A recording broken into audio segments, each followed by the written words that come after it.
Hello, friends, and welcome to Season 11 of the Future Ready Librarians podcast series, Leading from the Library. This is a podcast for all librarians wherever you are in your journey.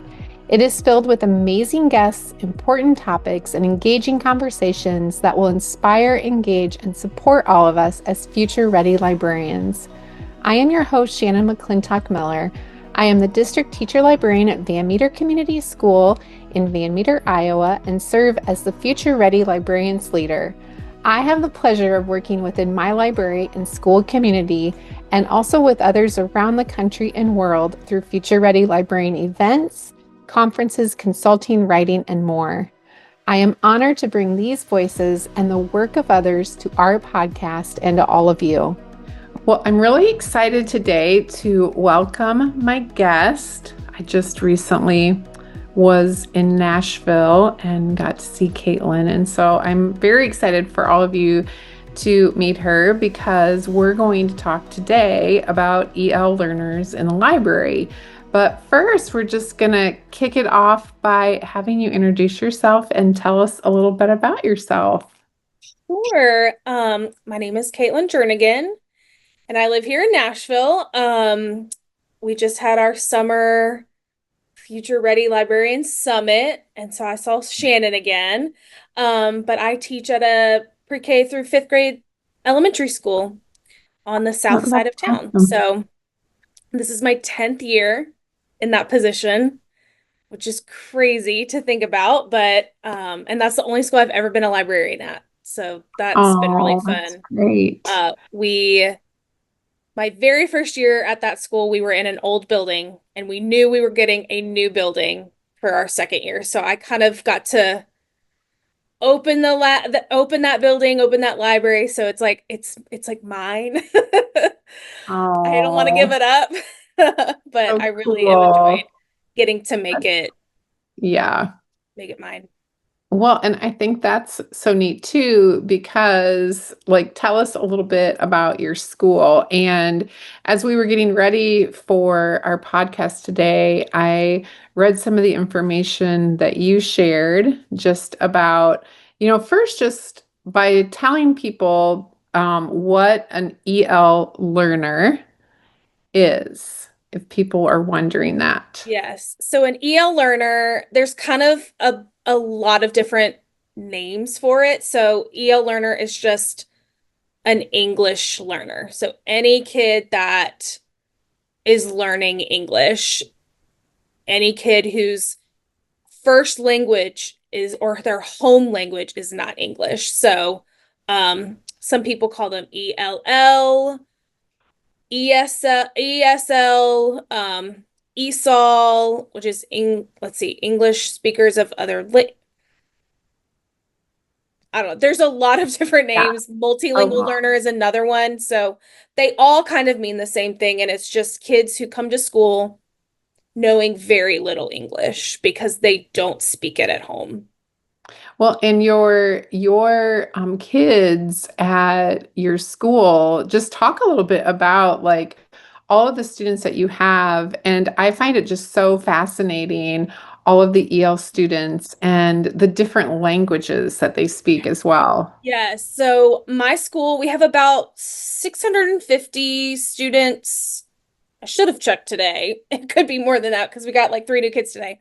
But about 650 students, and 65% of them are categorized as EL. And most of those kids speak Spanish at home, but we also have a good percentage of kids that speak Kurdish, which is interesting because the largest population of Kurdish people living outside of Kurdistan, they live in Nashville. We have a Wow, big that's so population of Kurdish fascinating. people, so we have a lot of kids who speak Kurdish. Wow, that's really cool. And all I can think about, in my mind, is what a great opportunity for you as the librarian to support the kids and just how lucky they are, number one, to have you.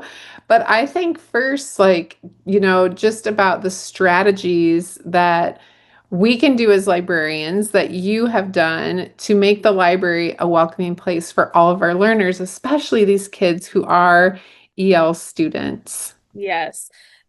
It's funny when I started at my school, I did not realize how many EL students I was going to have. I didn't realize Nashville was such a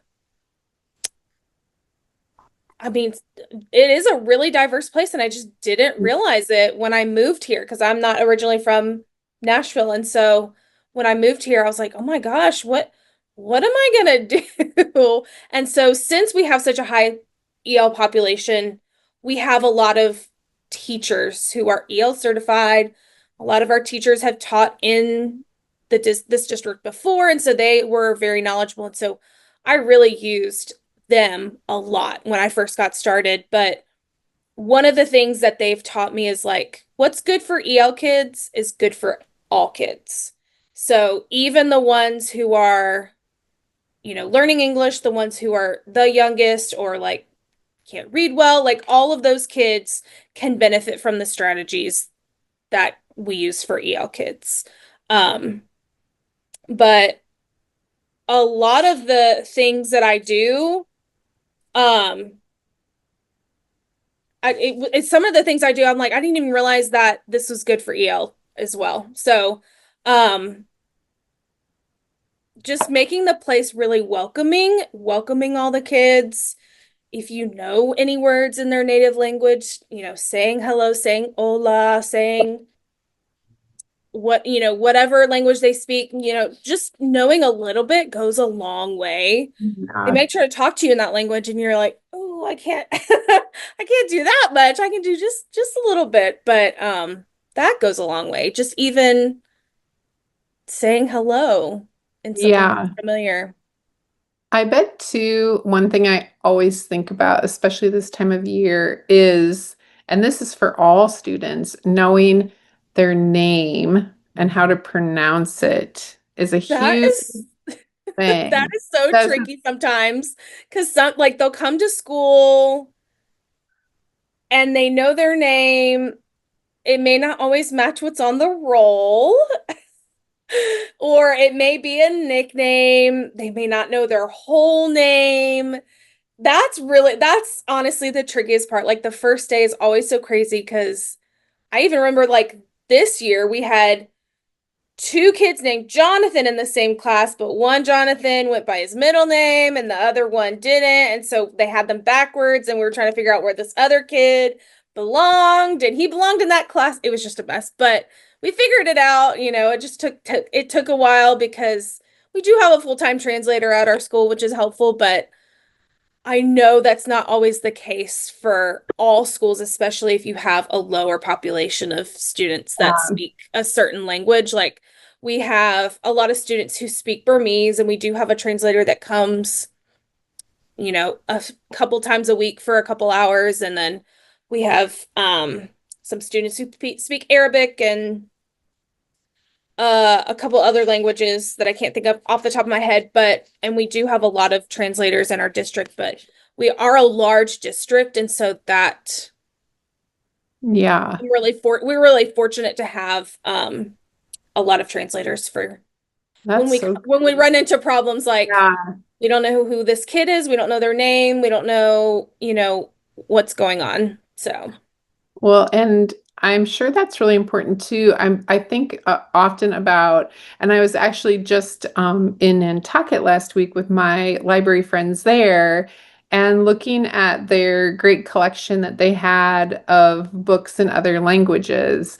And that's something that I think about with your library. Even this summer, as I was listening to like, what an interesting part of your job to be able to make sure that you had books for all of the kids. So, like, how does that work? I can't even like wrap my head around, where you would start and what you would do. And I mean, I'd use like Tidal Wave to probably look things up yes. for, I mean, I use Tidal Wave all the yeah, time. Like that, yeah, Fallout's my favorite thing. yeah, Not a plug. It just is my favorite.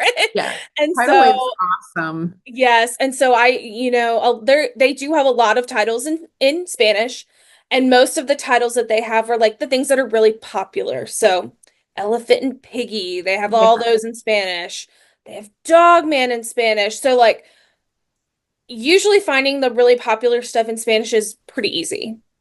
that's It's the other awesome. languages that get really, Yeah, really difficult. They're really hard to find.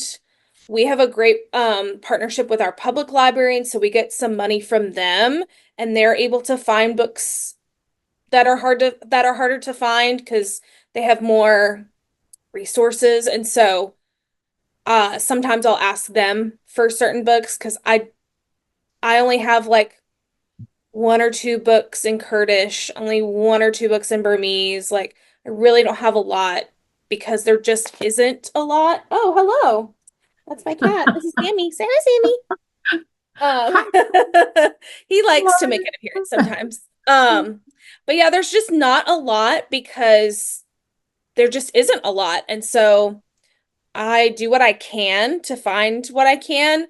One thing that we do have a lot of that is helpful for all the kids, no matter what language they speak, is um, audiobooks. So we Yes. have the playaways, the little MP3 players. We have talking books, which is Wonder Books. Wonder Books is Yeah. Playaway's version. Vox is the other brand. Um, all we my kids love those. They're so popular. I got some extra money at the end of last year and I had to spend it really quickly and I bought a bunch more Wonder Books Oh, because that's great. they're really great for, just having the kids being read aloud for fluency, for, language exposure. It's really good for all of that. And if they can't read it or if they struggle reading it, it reads it to them and they can look at the Oh, pictures yeah. time. That's a So great that's kind of that bridge between having a book in their language and just having a regular book is those audiobooks. Yeah. Well, and even thinking too about like your shelving or signage, like things like that in the library. With elementary kids, we can use a lot of visuals and little cues, Yes. just how I do in my library, how then they know Yes. what it is. But that has to be like so important too, so they can identify what they're looking at as well. Yes. So that was one of the first things that I realized when I got there was I need to have rules with pictures.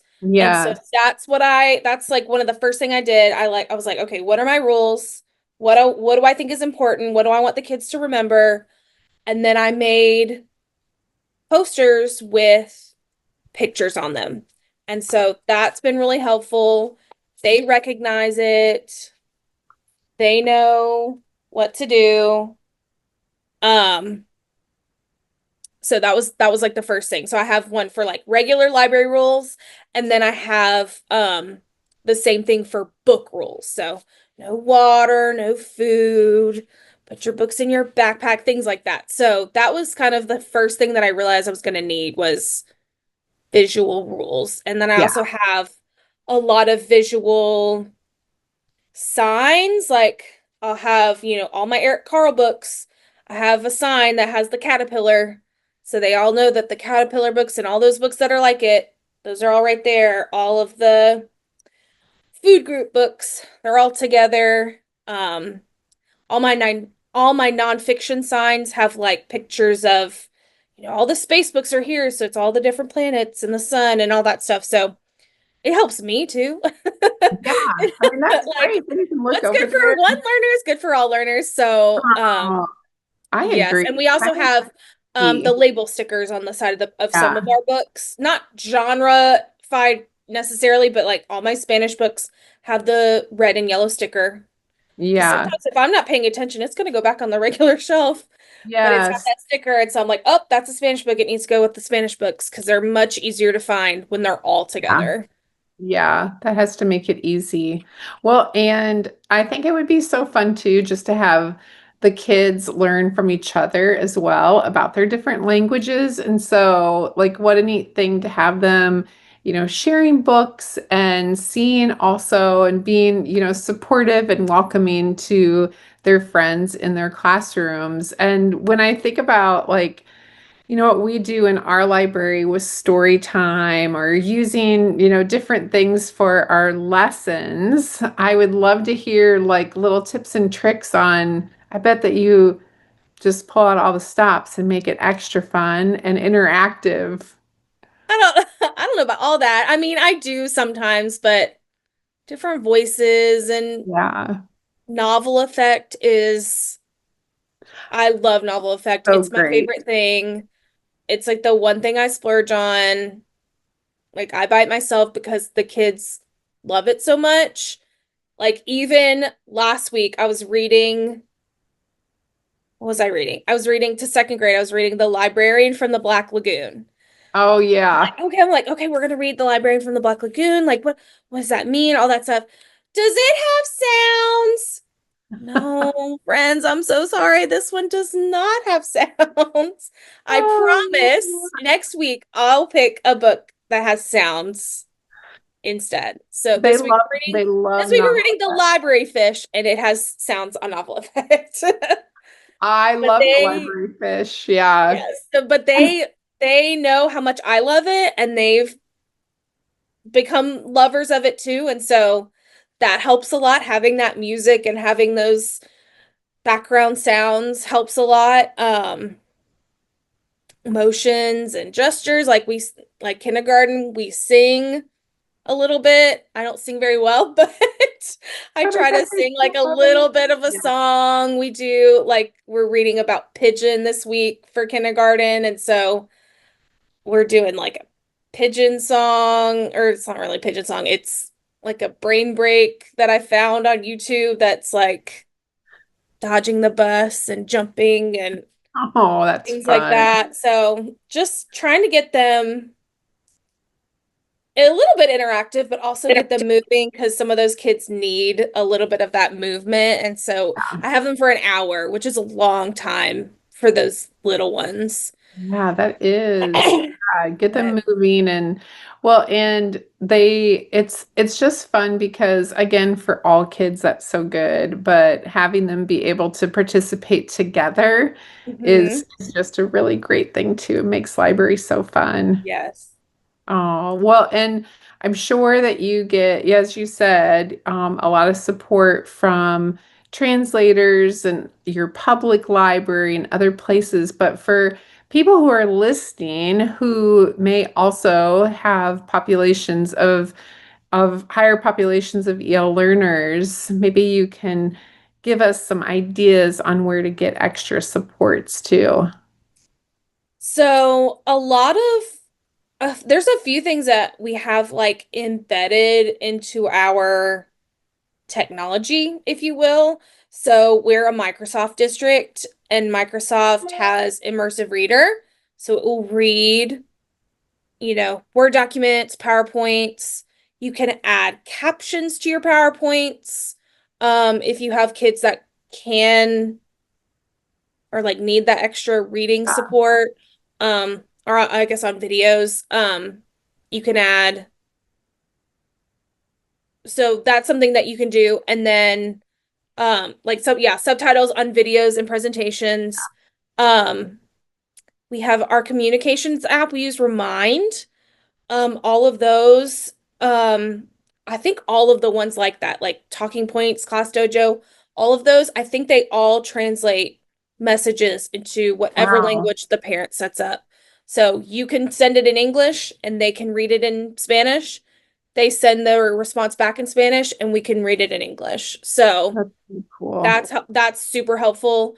But also a lot of our digital resources, databases, almost all of them have a read aloud feature. Yes. So, Pebble Go, personal Yep. favorite, that one has the reading feature. That one also has Spanish, That's a few Spanish and a few modules everything. in Spanish, and Yeah. so it reads aloud in Spanish. It'll also read aloud in English, but Gail reads in English. It all I think a lot of them translate into a lot of different other That's languages so from great. what we were looking at. So that's a great place to start Yeah. if you have access to some of those.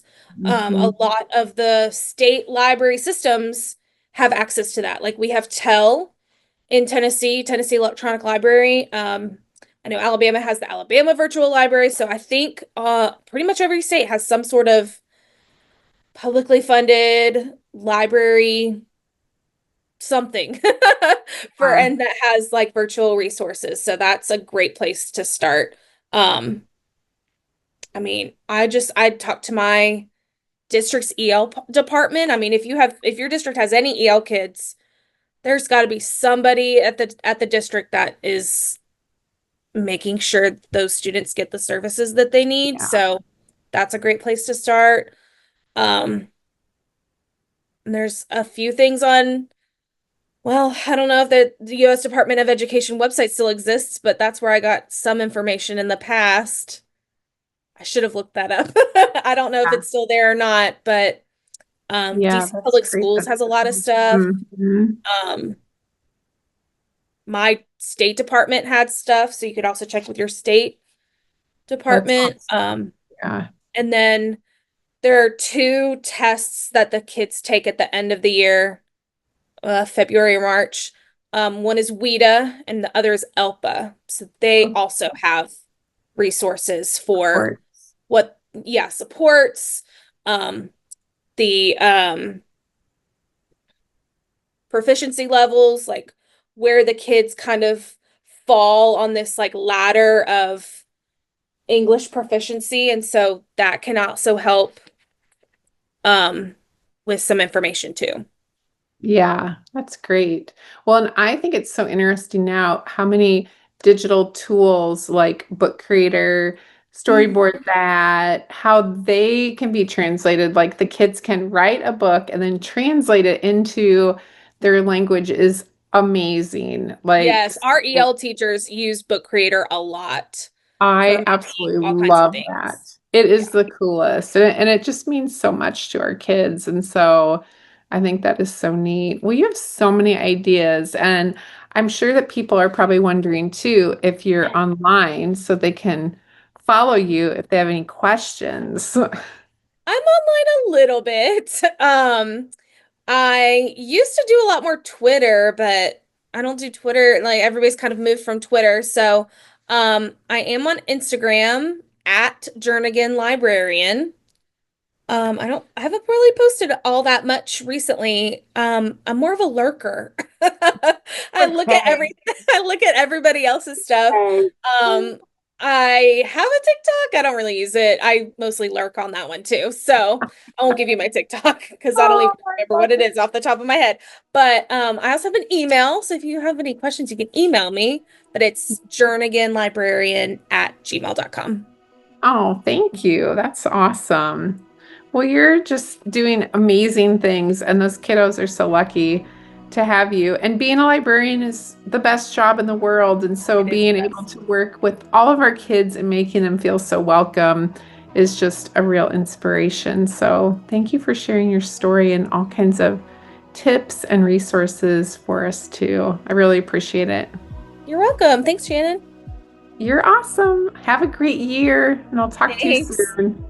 As always, thank you to all of our listeners for joining us for this episode of the Future Ready Librarian podcast series, Leading from the Library. And a very special thank you to our sponsors, Follett Content. You make a difference in our libraries, schools, and within our lives, and that of our students every day. We appreciate everything you do.